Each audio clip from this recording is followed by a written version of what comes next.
Here we are at the gorgeous Schloss here in Charlottenburg, Berlin, and today we have the newly hyped Fuji X100VI, and we're gonna compare it versus the iPhone 15 Pro Max. We're gonna walk around the gorgeous gardens, take some wonderful photos, and see, can the iPhone really compare to a camera?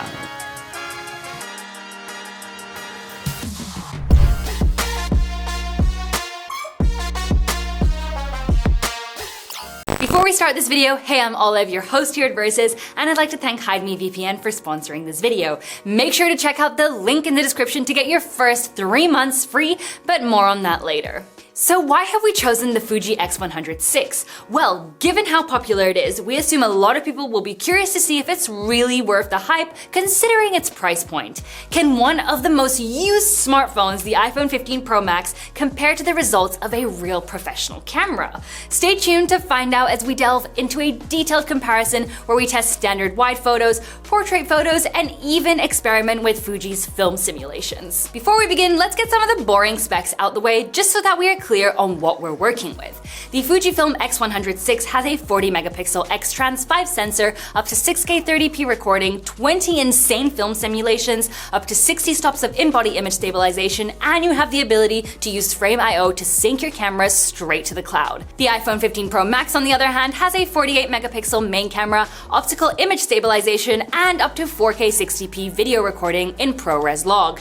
It's important to note that this is not a camera or a phone review. We are simply comparing photos from each device, so if you want an in-depth review of either of these devices, then we recommend checking out some other videos by amazing creators who really describe every aspect of the device. Let's begin with looking at a few standard photos. To get the most similar results, we shot 1x on the iPhone in auto mode and set the Fuji to automatic. Of course, there is so much more you could do with both devices, especially the Fuji, but we want to show you exactly what can come out of the camera before manually altering the settings. It's crucial to note that we shot all of the photos on the Fuji as raw images and later color corrected them to match what's coming from the iPhone as best as possible. The iPhone shots were also shot in RAW. In this first example, both of the devices have done a really good job. The main difference is that the iPhone has come out a lot sharper with higher clarity, whereas the Fuji has a smoother and much softer look. The color of the sky on the iPhone is more true to life, and the contrast is more prominent. Fuji's image is generally more desaturated. In this next image, although both look pretty similar, the iPhone has failed to keep the statue and building sharp, whereas Fuji has done this perfectly.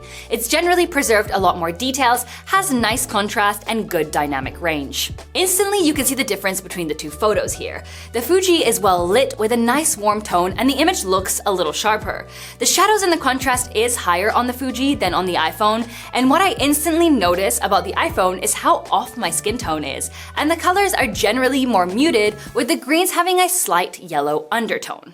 Here, both the Fuji and the iPhone have delivered pretty good results, with the main differences being that the Fuji is overall sharper with a nice depth of field and toned down colors, and the iPhone has an overall warmer look with pleasant skin tones, good contrast, but the greens have a slight yellow undertone, which isn't so nice. In this last example, the results are pretty similar as before. The Fuji has delivered a sharper image with stronger shadows and contrast, while the iPhone looks slightly dull with muted colors, and my skin tone is off yet again. Let's pause for a moment and briefly talk about safety. A VPN keeps you safe online by turning your information into secret code and hiding your computer's location. This means no one can see what websites you visit or find out where you are. If that sounds like something you'd find useful, then you'll want to hear this next part. HideMeVPN is one of the fastest offshore VPNs with 24/7 support and cross-platform access. Enjoy 10 GB speeds across 2,300 servers globally. You can also navigate the web with a trusted ally, SmartGuard, proactively guarding against malware, tracking, ads, and phishing threats in real time.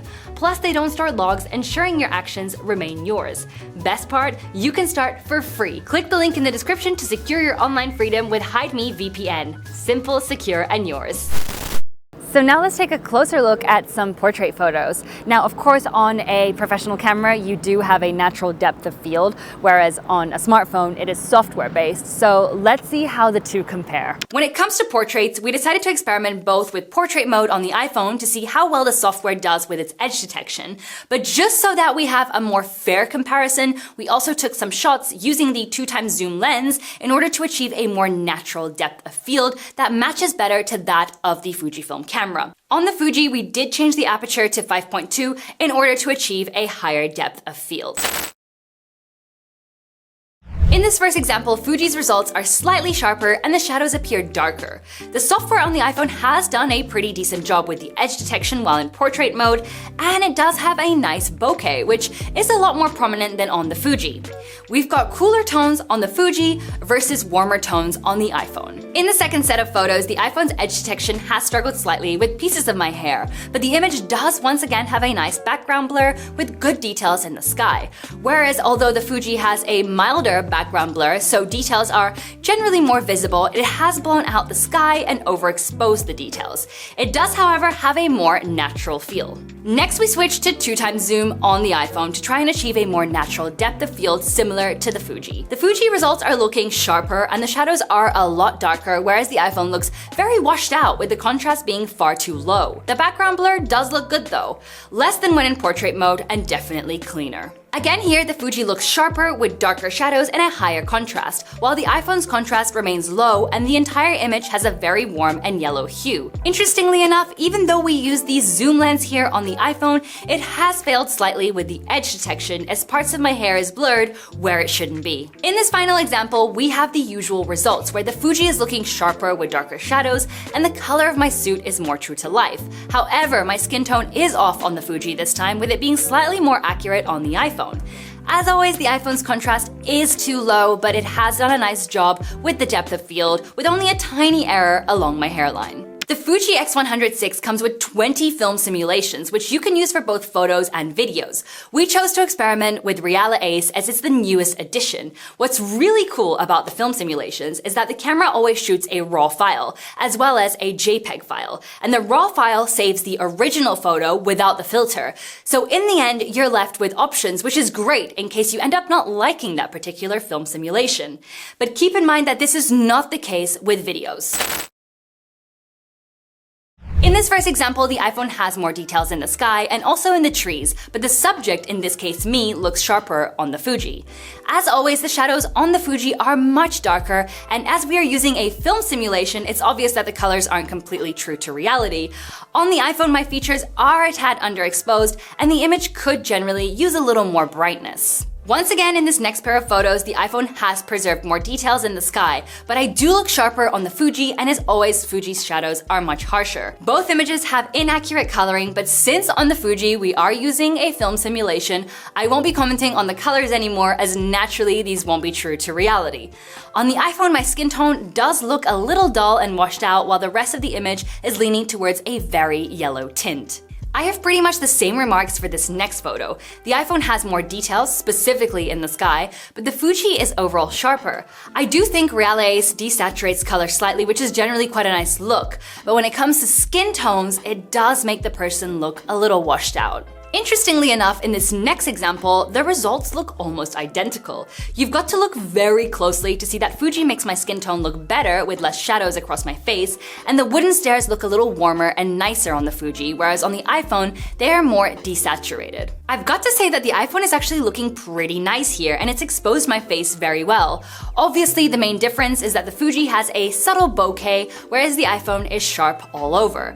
Fuji's shadows are also much stronger, as always, but the overall image does have a nice feel. So I think by now we have established the main differences between the two, as once again we have the usual results in this last example. Fuji has higher shadows and contrast with more accurate skin tones and a nice bokeh, whereas the iPhone has no bokeh, slightly off skin tone, and generally yellow hue in most of its photos. Although Reala-Ace does desaturate skin tones, sometimes it does get it right.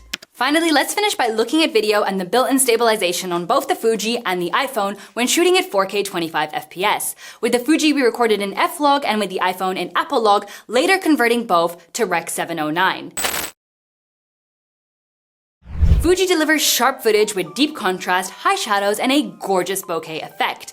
When IBIS is turned off, the camera is quite shaky, resulting in unsteady footage, which isn't the most pleasant unless you're going for a certain look and feel. The iPhone's footage is a little washed out with low contrast and no bokeh whatsoever. However, that does mean that you see a lot more details, especially when you take a look at the sky. The iPhone's built-in stabilization is always on, and as you can see, the footage looks buttery smooth.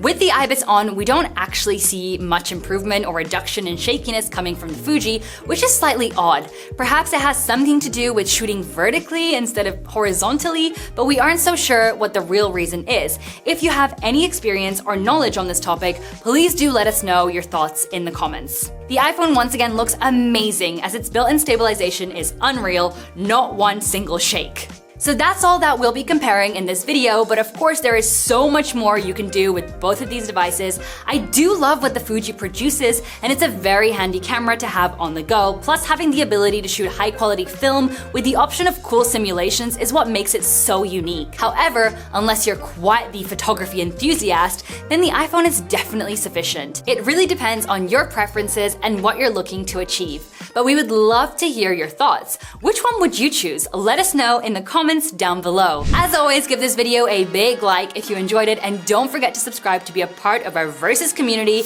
if you aren't already. Check the description for direct links to both of the devices that have been mentioned in this video.